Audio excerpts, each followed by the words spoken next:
Buenas tardes, vamos a hablar el día de hoy lo que es el tema de úlceras corneales.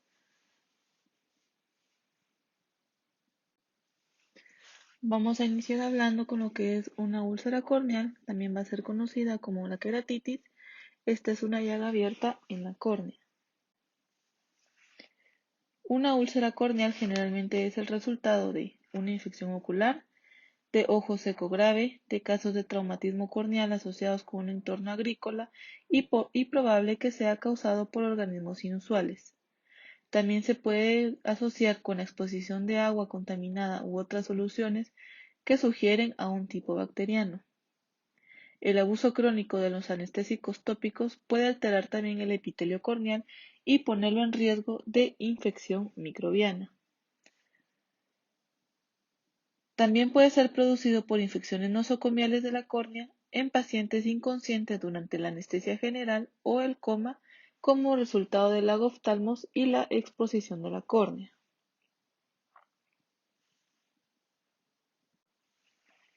Los síntomas de la úlcera corneal están presentes lo que es el ojo enrojecido junto con el dolor severo, como ya mencionamos, el dolor en el ojo, la sensación de tener algo o que en el ojo se sienta esa sensación como de rasgando, la presencia de pus u de otra secreción, la visión borrosa, sensibilidad a la luz, hinchazón de los párpados y una mancha blanca en la córnea que el paciente a veces puede mirar en él mismo desde un espejo. ¿Qué pacientes están en riesgo de úlceras corneales?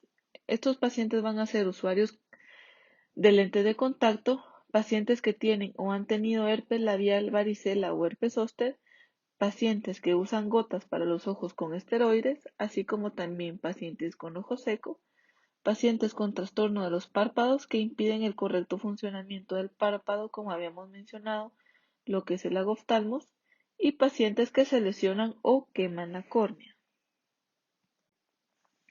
Van a haber signos de enfermedad corneal.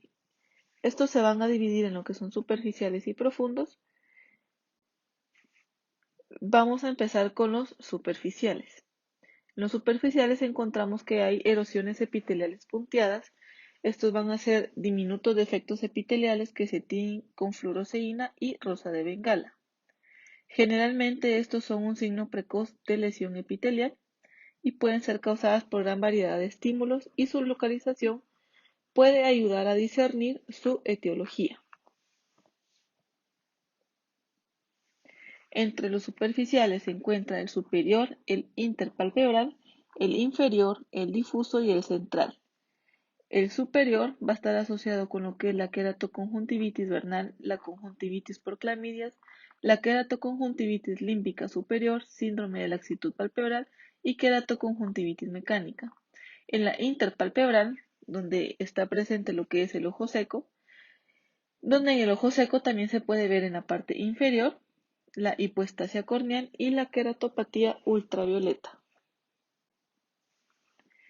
En el inferior, como habíamos mencionado, lo que es el ojo seco, también se puede estar por blefaritis crónicas, lagoftalmias, toxicidad por colirio, lesiones autoinfligidas, pestañas aberrantes y entropio.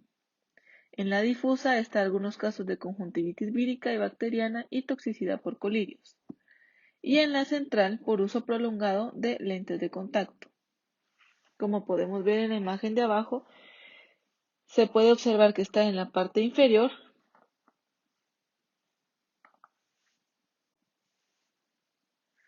y continuamos con lo que es la queratitis epitelial punteada, que se va a caracterizar por opacidades granulares y opalescentes formadas por tumefacción de células epiteliales con infiltrados intraepiteliales. Esta puede verse sin colorantes, pero se tiñen bien con lo que es la rosa de bengala y de forma variable con fluoresceína. Entre las posibles causas pueden ser infecciosas y otras como queratitis punteada superficial de Tyson y toxicidad por colirios. En estas imágenes se pueden observar lo que es la queratitis epitelial punteada, donde se puede marcar muy bien con la fluoresceína y la luz azul, así como también la del lado de abajo del lado derecho, se puede observar lo que es la queratitis por herpes zóster.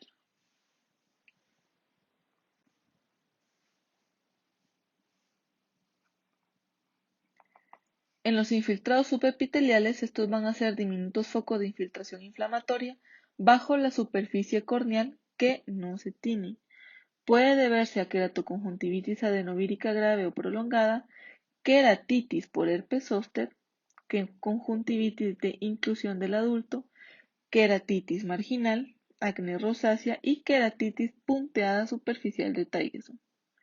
La queratitis punteada superficial, que es un término en específico, que ésta describe cualquier alteración del epitelio corneal en forma de puntos. Como habíamos mencionado, el ojo seco es una parte importante para poder llegar a lo que es una queratitis.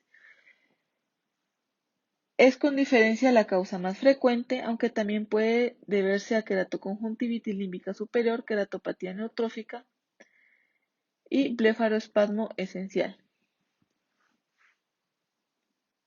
En los filamentos se van a ver como hebras de moco mezclada con epitelios que se unen por un extremo en la superficie corneal y se tiñen bien con la rosa de Bengala. Cuando hay este tipo de lesiones puede haber edema epitelial, donde el edema va a ser sutil y se va a manifestar porque va a haber una pérdida del brillo normal en la córnea. Es más habitual encontrar abundantes vesículas epiteliales diminutas y en casos moderados o graves ya pueden formarse lo que son ampollas. Esto se va a producir por la descompensación endotelial que se va a formar.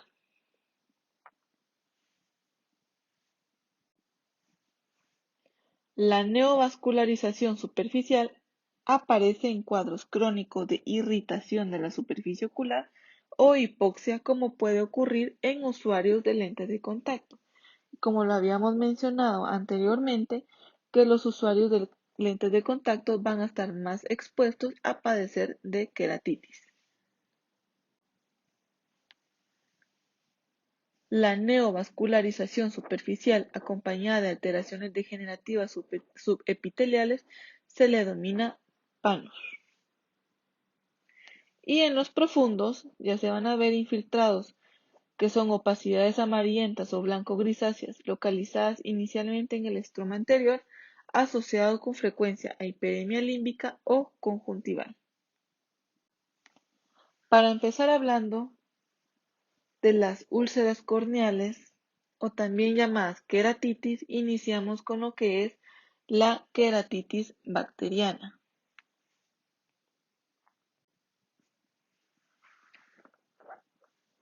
Vamos a hablar que la infección bacteriana del ojo es una afección común que amenaza la vista y esta puede presentarse con un inicio explosivo y una inflamación del estroma rápidamente progresiva. Si esta no tiene tratamiento, a menudo conduce a la destrucción progresiva del tejido, llegando a lo que es una perforación de la córnea o extensión de la infección del tejido adyacente y así tener muchísimas más complicaciones. La queratitis bacteriana se va a asociar frecuentemente con factores de riesgo que alteran la integridad del epitelio corneal. Como mencionábamos anteriormente, muchas causas pueden llegar a alterar lo que es la integridad del epitelio corneal. El riesgo de infección de la córnea es casi 10 veces mayor en quienes usan lentes de contacto que en quienes no los usan. Este riesgo va a ser muchísimo mayor cuando los pacientes utilizan los lentes de contacto durante la noche y se correlaciona positivamente con el número de días consecutivos que usan los lentes de contacto sin quitarlos y darles un descanso al ojo.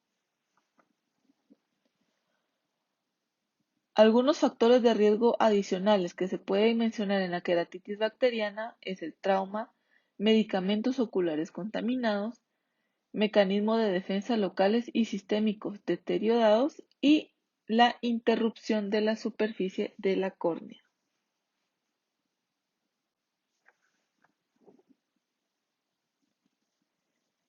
En pacientes con úlceras corneales bacterianas hay un inicio rápido de dolor acompañado de inyección conjuntival, fotofobia y disminución de la visión.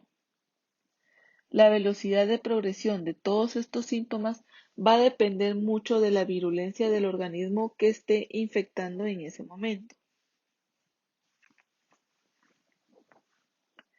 Las úlceras corneales bacterianas suelen presentarse como un infiltrado único en la córnea, ya sea paracentral o periférica media, con un defecto epitelial y un infiltrado superficial subyacente, como lo podemos ver en la imagen que se encuentra paracentral la lesión.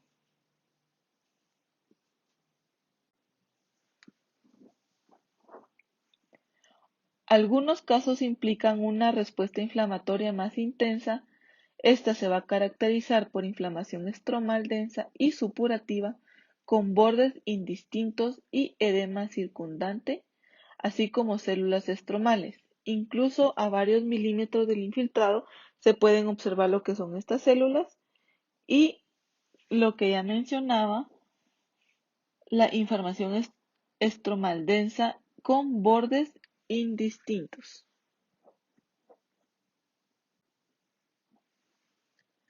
La queratitis bacteriana se produce si hay una alteración de las defensas oculares. No obstante, algunas bacterias, como lo que son la Neisseria gonorrea o la Neisseria meningitidis, como también el Corynebacterium, difteria y el Haemophilus influenzae, son capaces de penetrar el epitelio corneal sano, que normalmente en el contexto de una conjuntivitis grave. Aunque esté las defensas oculares en un buen estado, todas estas bacterias pueden alterar el epitelio corneal sano. Es importante recordar que estas infecciones pueden ser polimicrobianas, habiendo incluso casos de coinfección bacteriana y por hongos.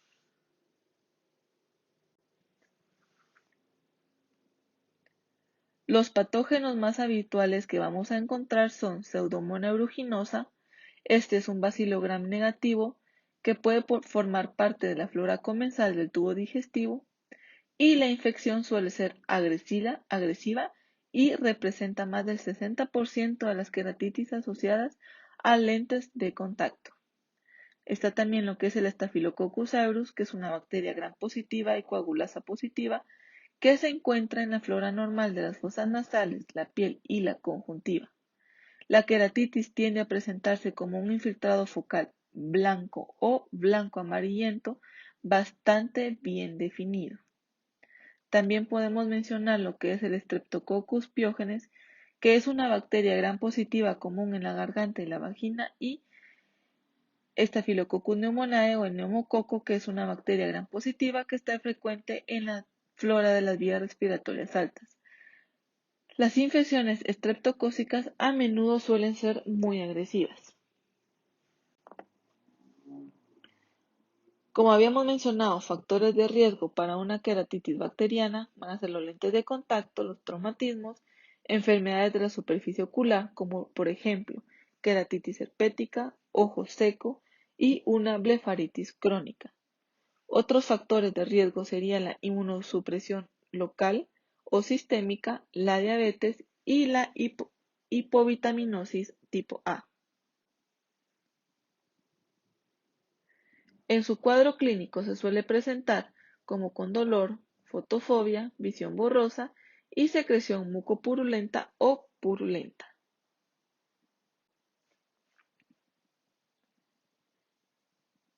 Hay un defecto epitelial con un infiltrado que abarca una mayor congestión periquerática significativa.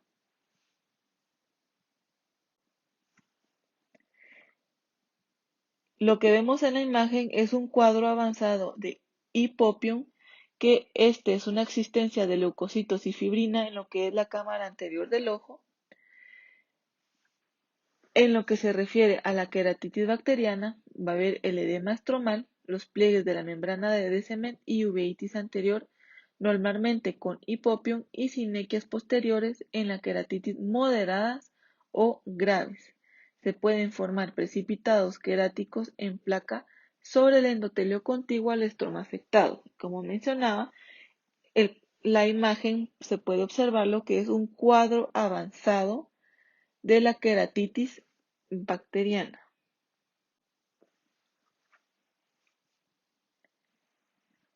El edema palpebral en casos moderados o graves va a estar presente y en una ulceración grave puede dar lugar a la formación de un descemetocele y perforación, sobre todo cuando la infección va a ser causado por pseudomonas.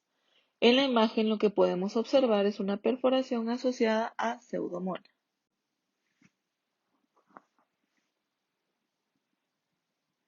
Puede aparecer escleritis, especialmente en infecciones límbicas graves, y la endoftalmitis es rara en ausencia de perforación. Si se llega a presentar la perforación, puede haber muchísimo más riesgo de que se pueda tener la complicación de iniciar con la endoftalmitis. La mejoría suele manifestarse por disminución del edema palpebral y la quemosis, la contracción del defecto epitelial, la atenuación de la densidad del infiltrado y reducción de los signos de cámara anterior. La cicatrización resultante puede ser intensa, incluso con vascularización, y además de la opacificación, el astigmatismo irregular también puede afectar a la visión. Entre las pruebas o laboratorios que necesitamos para poder definir qué es una queratitis bacteriana se encuentra lo que es el raspado corneal, que puede no ser necesario para infiltrados pequeños, sobre todo si no hay defecto epitelial y están lejos del eje visual. De lo contrario, sí se sugiere realizar lo que es el raspado corneal. También lo que es la tinción de Gram, que esta puede diferenciar las bacterias en Gram positivas y Gram negativas según la capacidad del colorante. Y las bacterias que captan el violeta cristal son Gram positivas y las que no van a ser Gram negativas. Todo esto no va a ser necesario como prueba inicial, se tiene que ir evaluando cómo va el cuadro clínico del paciente.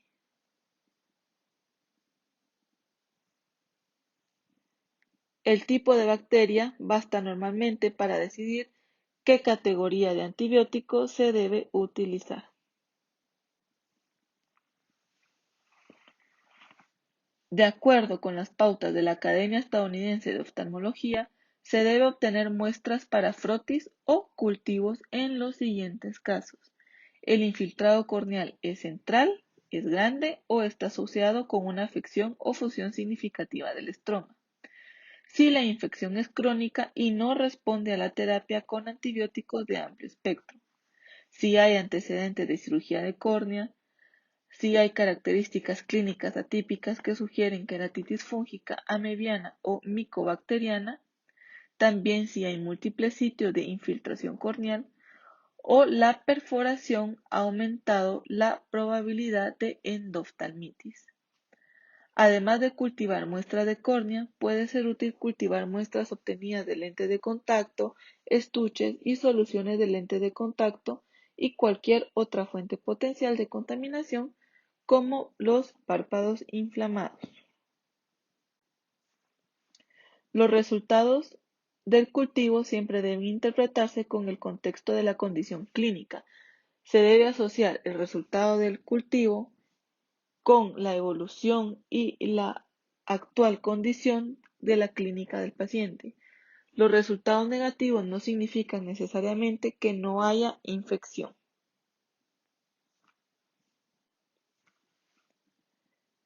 En el tratamiento es obligatorio el suspender el uso de lentes de contacto.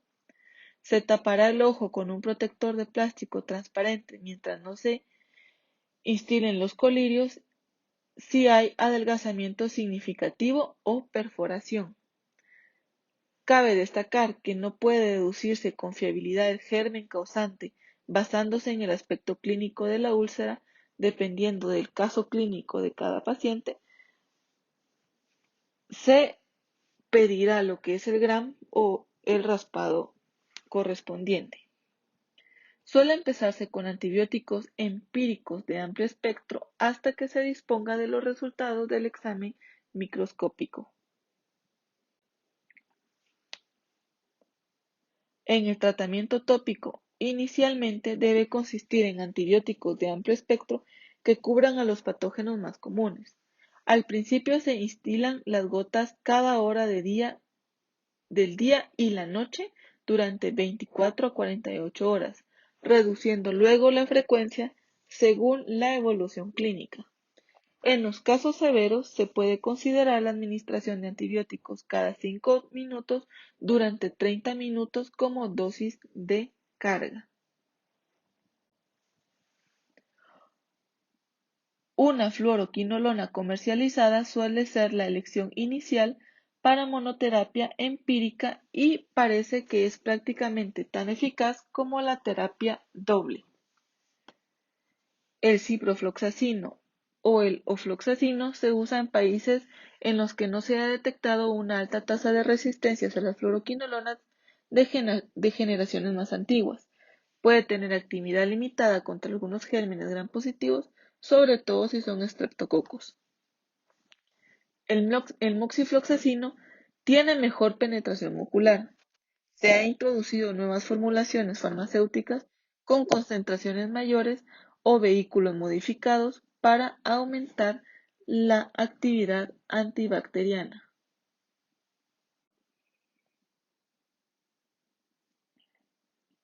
Como podemos observar en esta tabla, el tratamiento empírico se puede iniciar con una fluoroquinolona en monoterapia o cefuroxima más gentamicina reforzada en terapia doble.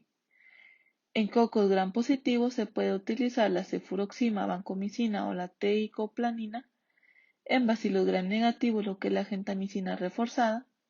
En cocos gram negativos, la fluoroquinolona o ceftriaxona. En micobacterias, lo que es amicacina o claritromicina. Y la nocardia, amicacina o trimetoprim sulfametoxazol.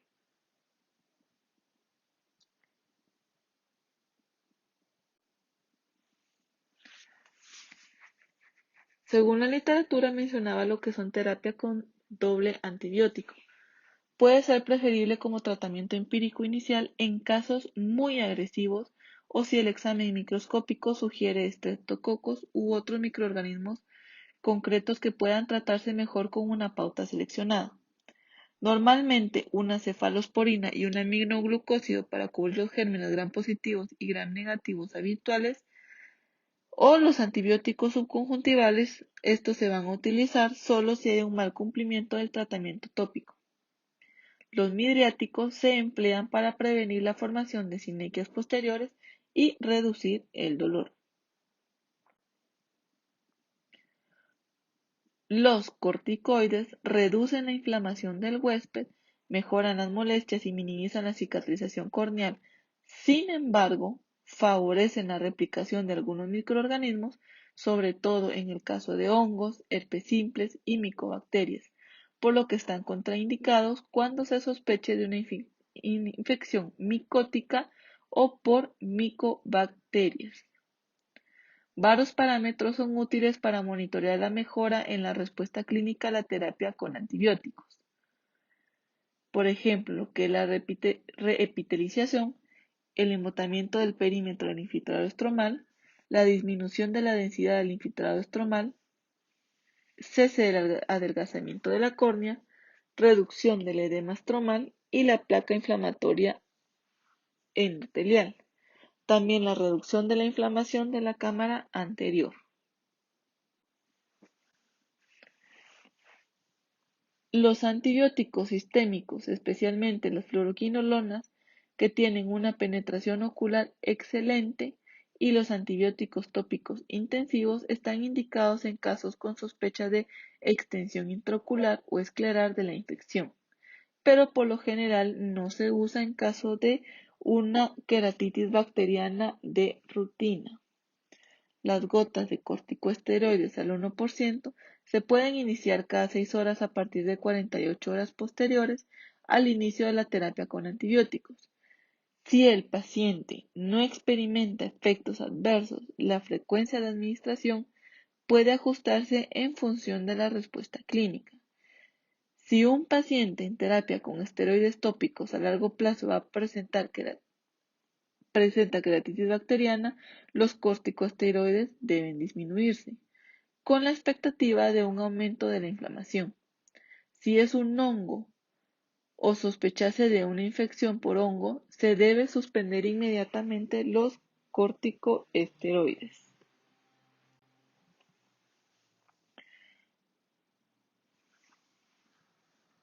El tratamiento quirúrgico de queratitis bacteriana está indicado si la enfermedad progresa a pesar de la terapia o no responde a la terapia, o si se produce formación del desemetocele o perforación. La queratoplastía lamelar puede ser preferible a la queratoplastía penetrante porque la queratoplastía lamelar se asocia con un menor riesgo de siembra intraocular de infección, formación de sinequias anteriores periféricas, glaucoma y formación de cataratas asociadas con el ingreso a la cámara anterior. Y como mencionábamos, la endoftalmitis, que va a ser una complicación a la hora de que una queratitis bacteriana llegue a ser al punto de una perforación, no existen protocolos claros para tratar esta rara complicación, pero puede realizarse un abordaje similar al de la endoftalmitis posoperatoria, al tiempo que se mantiene el tratamiento específico de la infección corneal. La inflamación intraocular estéril secundaria no debe confundirse con una infección intraocular.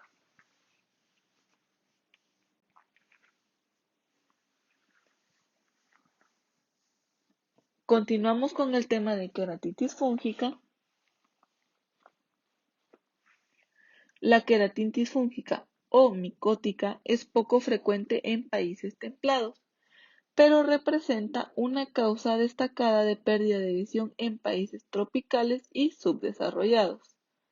Aunque a menudo evoluciona de modo larvado, la queratitis micótica puede originar una reacción inflamatoria intensa, complicada frecuentemente con perforación y tiene a menudo muy mal pronóstico.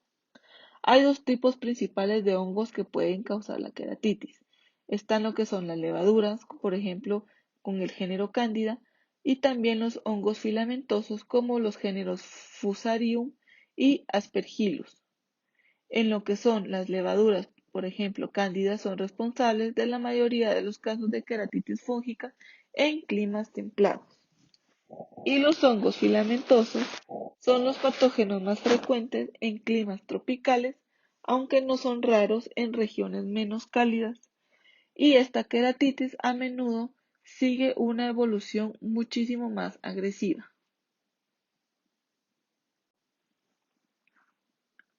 Los factores de riesgo para queratitis fúngica incluyen los siguientes: trauma en la córnea con algún material vegetal, que es el principal factor de riesgo; uso de lentes de contacto; uso de corticosteroides.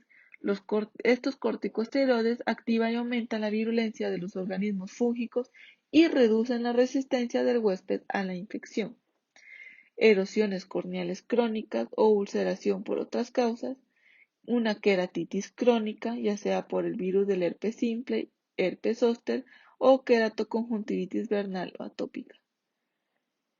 También tenemos por inmunosupresión sistémica, que va a predisponer a las personas a la queratitis fúngica, por ejemplo, más frecuente la cándida. También por una cirugía corneal, como por ejemplo una queratoplastía penetrante o una queratoplastía endotelial. Y en estas mencionamos a lo que es también la diabetes.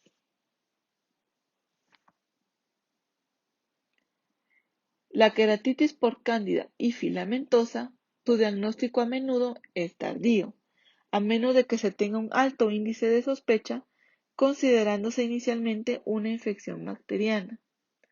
Entre sus síntomas, va a tener un comienzo gradual de dolor, va a estar la sensación de arenía, la fotofobia, la visión borrosa, una secreción acuosa o mucopurulenta. En la queratitis candidiásica es típico un infiltrado blanco amarillento muy supurativo, Como podemos ver en la imagen, la queratitis grave por cándida se puede ver el infiltrado blanco amarillento que caracteriza a este tipo de queratitis.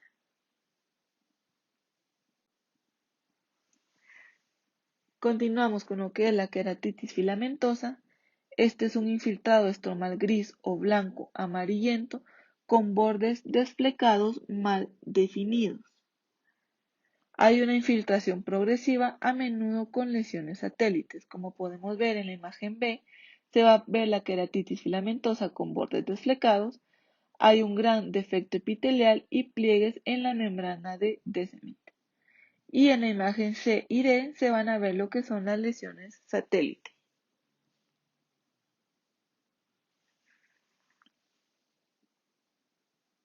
Puede formarse lo que son ramificaciones plumosas o un infiltrado en anillo.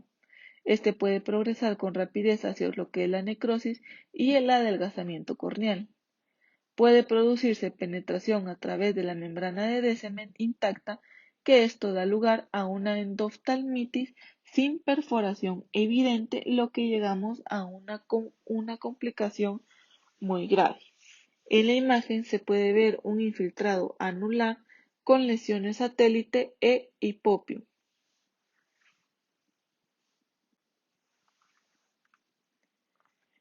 En la etapa inicial, la queratitis por hongos filamentosos se manifiesta como un infiltrado no supurativo de color blanco grisáceo con márgenes irregulares, plumosos o, como su nombre lo dice, filamentosos.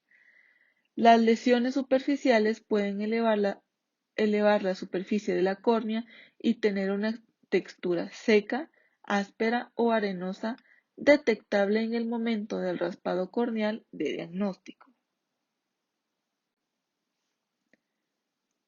También pueden ocurrir hipopio rápidamente progresivo y membranas inflamatorias de la cámara anterior, lo que podría indicar la extensión de la infección fúngica a la cámara anterior, y ocasionalmente el hongo puede invadir el iris o la cámara posterior, precipitando un glaucoma de ángulo cerrado secundario al bloqueo pupilar inflamatorio. La cándida son los organismos más comunes que causan la queratitis por levaduras, que se presenta como colonias superficiales blancas y elevadas, y la infección suele ser superficial, pero va a ser profunda. Entre los laboratorios tenemos lo que son las tinciones, que es el examen mediante microscopía directa de las muestras teñidas con hidróxido potásico. Es una técnica diagnóstica rápida que puede ser muy sensible. Tanto la tinción de Gram como la de Giemsa tiene una sensibilidad cercana al 50%. En el cultivo deben sembrarse los raspados corneales en agar dextrosa de Sauerkraut, aunque muchos hongos crecerán también en agar sangre o en medios enriquecidos. Es importante obtener un raspado productivo de la base de la úlcera. También es muy útil lo que es la PCR, reacción en cadena de polimerasa. Esta se puede aplicar para la detección altamente sensible de infecciones fúngicas, y entre sus laboratorios se puede obtener lo que es una biopsia corneal. En el tratamiento, la eliminación del epitelio sobre la lesión favorece la penetración de los antifúngicos. También puede ser útil retirar regularmente el moco y el tejido necrótico con una espátula. Los antifúngicos tópicos se empezarán a administrar cada hora durante 2 días, reduciendo luego la frecuencia según evolucione el cuadro. Como la mayoría de los antifúngicos son solo fungitáticos, el tratamiento debe mantenerse un mínimo de 12 semanas. La infección por cándida se trata con anfotericina B al 0.15%, econazol al 1%, y otras alternativas serían la natamicina al 5%, el fluconazol al 2%, el clotrimazol al 1%, el voriconazol al 1% o 2%. En las queratitis filamentosas se tratan la natamicina al 5% o el econazol al 1%. Otras alternativas serían la anfotericina B al 0.15%, miconazol al 1% y el voriconazol al 1 o 2%. También existen otros fármacos disponibles.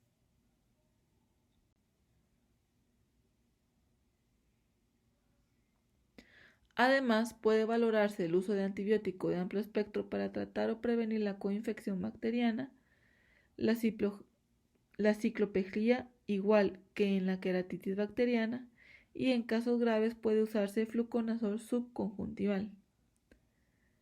Puede administrarse antifúngicos sistémicos en casos graves si la lesión está cerca del limbo y cuando se sospeche de endoftalmitis. Las opciones serían voriconazol 400 mg cada 12 horas un día y luego 200 mg cada 12 horas, o el itraconazol 200 mg una vez al día, bajando 100 mg diarios, o el fluconazol 200 mg cada 12 horas. Las tetraciclinas, por ejemplo la doxiciclina 100 mg cada 12 horas, pueden ser útiles cuando hay adelgazamiento significativo porque posee un efecto de anticolagenasa. Se debe de vigilar la presión intraocular. La perforación real o inminente se trata igual que en la queratitis bacteriana. La queratectomía superficial puede ser útil para reducir el tamaño de la lesión y la queratoplastía terapéutica penetrante o laminar anterior profunda se planteará cuando el tratamiento médico sea ineficaz o en caso de perforación.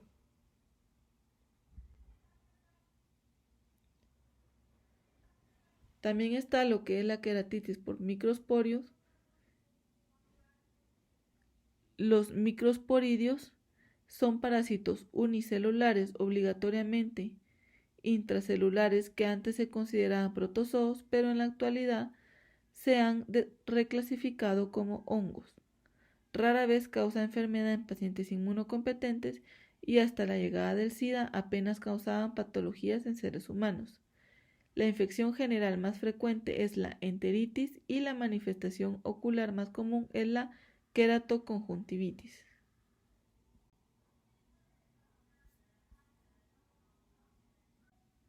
Son raras la escleroqueratitis y la endoftalmitis. Se puede realizar la biopsia de muestra las típicas esporas y parásitos intracelulares. La PCR de los raspados puede tener una sensibilidad relativamente baja. En el tratamiento, la enfermedad estromal se trata con una combinación de fumagilina tópica y albendazol oral a dosis de 400 mg una vez al día durante 2 semanas, repitiendo la pauta 2 semanas después. Hay que vigilar estrechamente al paciente por el riesgo de hepatotoxicidad y puede ser necesario un tratamiento a largo plazo con fumagilina y es difícil erradicar el parásito en pacientes inmunodeprimidos.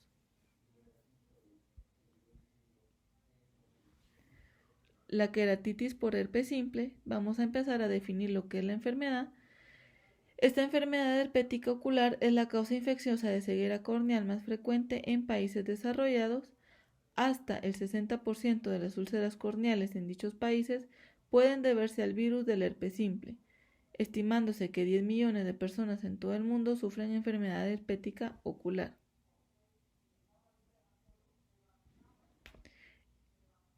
El virus del herpes simple es un virus de doble cadena de ADN con una cápsula cuboidal y van a existir dos subtipos, el virus de herpes simple 1 y el virus de herpes simple 2, que pueden residir en casi todos los ganglios nerviosos. El tipo 1 causa infecciones por encima de la cintura, sobre todo la cara, labios y ojos, y el tipo 2 produce una infección venérea adquirida que es el herpes genital. Rara vez el tipo 2 puede transmitirse al ojo a través de las secreciones infectadas, bien por vía sexual o bien por el parto, como lo que es la conjuntivitis neonatal.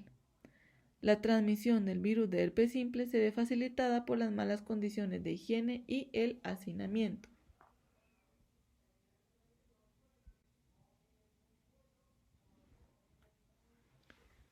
La primoinfección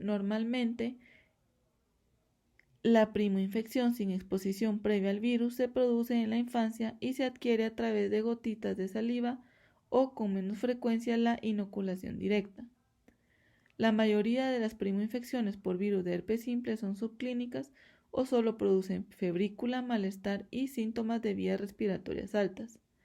Puede haber blefaritis y conjuntivitis folicular, pero suelen ser leves y autolimitadas. El tratamiento, si es preciso, consiste en pomada de aciclovir para el ojo y lesiones cutáneas, aunque en ocasiones se puede añadir antivíricos orales. No se ha comprobado que el tratamiento antivírico en esta fase reduzca la probabilidad de la enfermedad recurrente, pero que sí hay mejora a la hora de aplicarlo. La infección recurrente se produce del modo siguiente.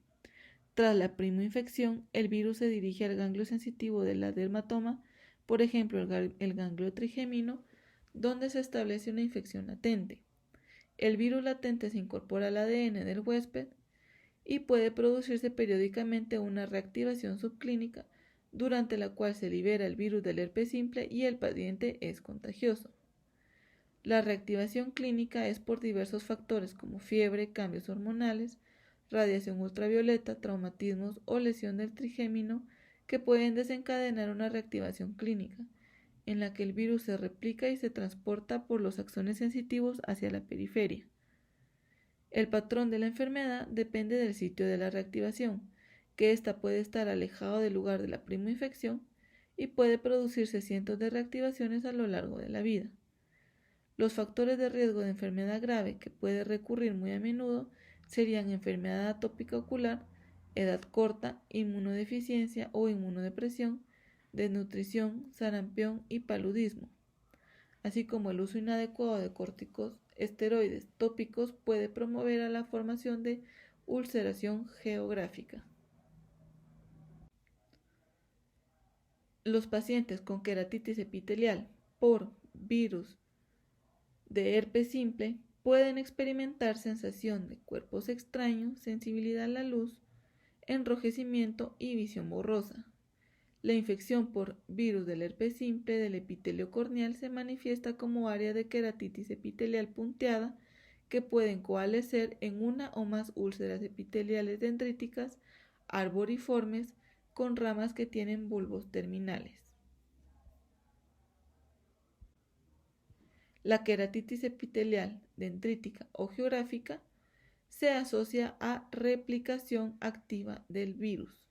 Hay un malestar leve o moderado, enrojecimiento, fotofobia, lagrimeo y visión borrosa.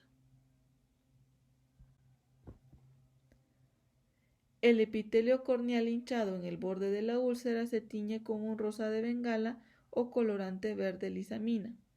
La tinción con rosa de bengala de la queratitis epitelial herpética perfila una dendrita típica, como se puede observar en la imagen, la dendrita que se observa con la tinción con rosa de bengala.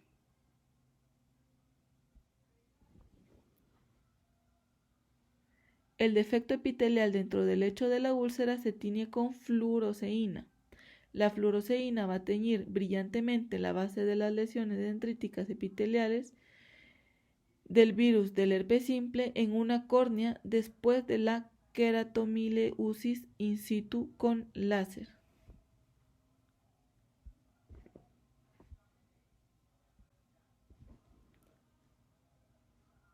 Las áreas de queratitis dendrítica pueden fusionarse aún más y agrandarse hasta convertirse en una úlcera epitelial geográfica más expansiva, y en particular cuando se han usado corticosteroides tópicos. Después de la resolución de la queratitis epitelial dendrítica tratada con agentes antivirales tópicos, la infiltración subepitelial no supurativa y la cicatrización pueden verse justo por detrás del área de la ulceración epitelial previa, lo que da como resultado una opacidad fantasma que refleja la posición y forma de la afectación epitelial previa, como se puede observar en la imagen.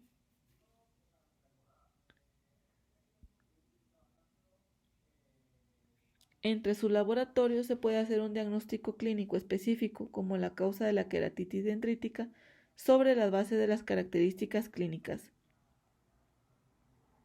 En los raspados corneales se puede observar células gigantes multinucleadas no específicas e inclusiones intranucleares más típicas del herpes virus. El cultivo de tejido, las técnicas de detección de antígeno, como por ejemplo lo que es el ensayo inmunoabsorbente ligado a enzimas ELISA, y la reacción de cadena polimerasa PCR pueden ser útiles para establecer el diagnóstico de casos atípicos. La mayoría de los casos de queratitis epitelial se resuelven espontáneamente y no hay evidencia que sugiera que la etapa antiviral tópica influye en el desarrollo posterior de la queratitis estromal o enfermedad epitelial recurrente. Sin embargo, el tratamiento acorta el curso clínico y posiblemente podría reducir la magnitud de cualquier neuropatía herpética asociada, cicatrización subepitelial y el riesgo potencial de enfermedades inmunomediadas de la córnea. En el tratamiento, los siguientes agentes antivirales se pueden usar solos o en combinación con el desbridamiento epitelial, según la clínica del paciente. La solución de trifluridina al 1% de 8 a 9 veces al día es eficaz para la queratitis epitelial dendrítica. Puede ocurrir una exacerbación de la queratopatía neutrófica y estenosis del punto lagrimal, especialmente con el uso prolongado. El gel de ganciclovir al 0.15% cada 2 horas parece tener una eficacia similar y puede ser menos tóxico que la trifluridina. Se ha informado que la pomada oftálmica de ciclovir al 3% 5 veces al día es tan efectiva como la mencionada anteriormente y esta es menos tóxica. El aciclovir oral a 400 mg 5 veces al día es efectivo y no está asociado a la toxicidad ocular.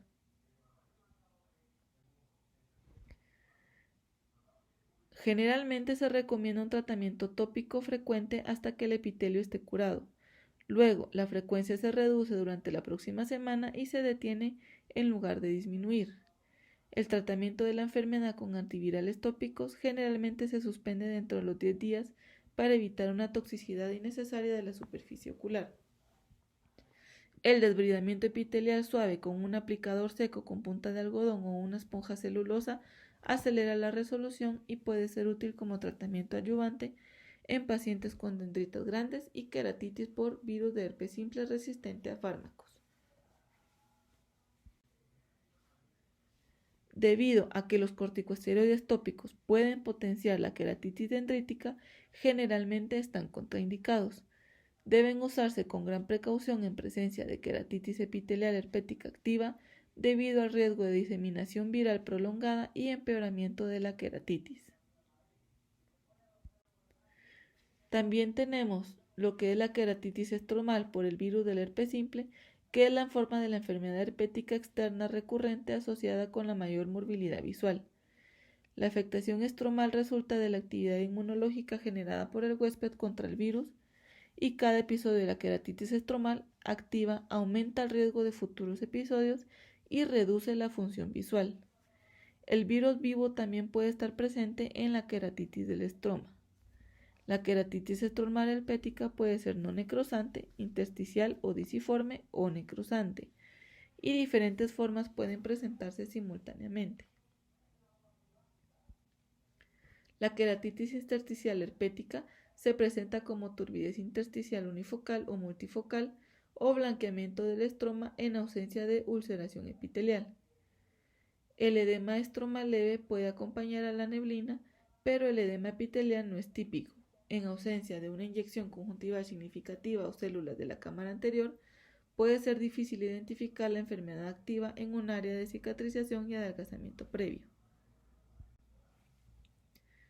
La queratitis disiforme herpética es una endotelitis primaria que se presenta como edema del estroma corneal y epitelial en una distribución redonda u ovalada asociada con precipitados queráticos subyacentes a la zona de edema. Puede confundirse con una descompensación endotelial corneal secundaria por uveitis secundaria a la presentación de iridociclitis. Sin embargo, el edema estromal en forma de disco y los precipitados queráticos aparecen fuera de la proporción con el grado de reacción de la cámara anterior. La queratitis disiforme debido al virus del herpes simple son clínicamente indistinguibles. La queratitis herpética necrosante aparece como una inflamación corneal supurativa. Esta puede ser grave, progresar rápidamente y parecer clínicamente indistinguible de la queratitis bacteriana o fúngica fulminante. La erosión epitelial subyacente es común, pero el defecto epitelial puede ser excéntrico y el infiltrado y los bordes de la úlcera epitelial no se tiñen.